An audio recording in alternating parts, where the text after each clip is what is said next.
Welcome to the Children's Christmas Pageant. I hope you enjoy the Christmas story.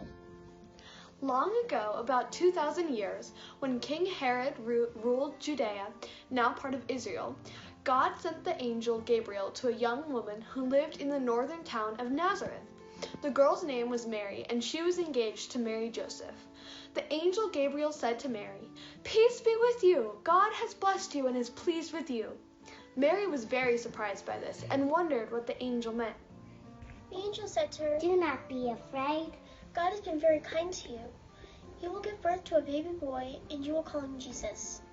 He will be God's own son, and his kingdom will never end. Mary was very afraid, but she trusted God. Let it happen as God chooses, she replied to the angel.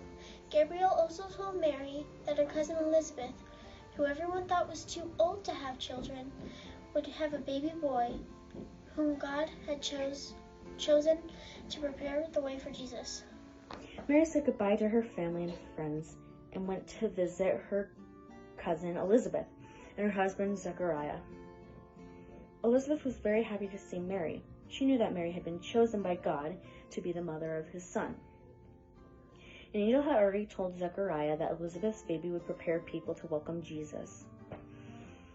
He was to be called John. Mary stayed with Elizabeth for about 3 months and then returned home to Nazareth.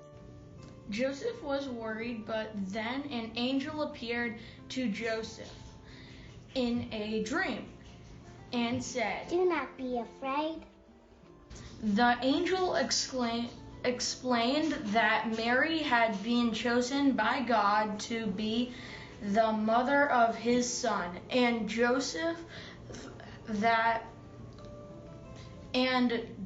told Joseph that the baby would be named Jesus, which means Savior. When Joseph woke up, he did what the angel had told him to do. And the land where Mary and Joseph lived was part of the Roman Empire. The Roman Emperor Augustus wanted a list of all the people in the empire to make sure they paid their taxes.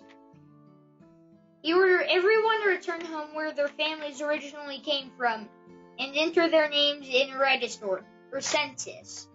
Mary and Joseph traveled a long way, about 70 miles from Nazareth to Bethlehem, because that was where Joseph's family came from. Most people walked, but some people were lucky enough to have had a donkey to help carry the goods needed for the journey. Joseph and Mary traveled very slowly because Mary's baby was about to be born. When they reached Bethlehem, they had problems finding somewhere to stay. So many people had come to register their names into the census that every house was full and every bed was taken. The only shelter that they could find was a stable. In this place, Mary gave birth to Jesus, the Son of God. In those days, it was a custom to wrap newborn babies tightly in a long cloth called swaddling clothes. Jesus' bed was the manger, where the animals ate the hay from. In the hills and fields outside Bethlehem, shepherds looked after their sheep through long nights. As the new day began, suddenly an angel appeared before them, and the glory of God was shining around them. Shepherds were very, very scared, but the angel said, "Don't be afraid. I have good news for you and everyone. Today in Bethlehem, a Savior has been born to you. You will find the baby lying in a manger." Then many more angels appeared, lighting up the sky. The shepherds heard them praising God, singing, Glory to God in the highest, and peace to everyone on earth. When the angels left, the shepherds said to one another, "Let's go to Bethlehem to see what has happened." So the shepherds went to Bethlehem and found Mary and Joseph. The baby Jesus was lying in a manger, just as they were told. When they saw him, they told everyone what the angel had said, and everyone who heard the story were astonished. Then the shepherds returned to their sheep, praising God for sending Jesus to be their Savior. When Jesus was born, a brand new star appeared in the sky. Some wise ones in faraway countries saw the star and guessed what it meant.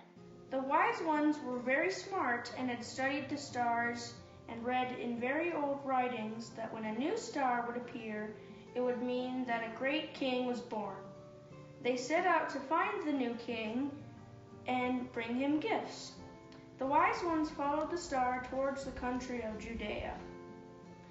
When they arrived in the capital city, Jerusalem, they began to ask people, "Where is the child who was born to be the king of the Jews?" Now Herod the king of Judea heard this, and it made him very angry. He was angry to think that someone might be going to take his place as king. Herod sent for the wise ones to come to him. He told them to go off, follow the star until they have found a baby king. He said, "When you have found him, let me know where he is, so that I can go worship him." But Herod did not tell them that he had really had an evil plan in mind to kill the newborn king. The wise ones followed the star towards Bethlehem. It seemed to stop and shine directly down upon the place where Jesus was. The wise ones approached the place where Jesus was sleeping, and they bowed down and worshipped him. The wise ones spread down the gifts they had brought before Jesus. The gifts were gold, frankincense, and myrrh. Now the wise ones were warned in a dream by God not to go back to Herod. So they returned home to their countries in the east by a different way. When the wise ones had gone, an angel appeared to Joseph in a dream. "Get up," the angel said. "Take Jesus and Mary and escape to Egypt. Stay there until I tell you, for Herod is going to search for Jesus." So Joseph got up, took Jesus and Mary during the night, and left for Egypt. When Herod realized that he had been tricked by the wise ones, he was furious, and he gave orders to find and bring him anyone under the age of 2. This was to try and find the new king, as his plan to find the location of the new king from the wise ones. He failed. After Herod had died, Joseph had another dream in which an angel appeared to him. The angel said, "Get up, take Jesus and Mary and go back to Israel, for those who were trying to capture Jesus are dead." So Joseph got up, took Jesus and Mary, and went back to Israel. But when he heard that Herod's son was now the king of Judea, he was afraid to go there. So now instead they went to Galilee and lived in their hometown of Nazareth. And this is a Christmas story.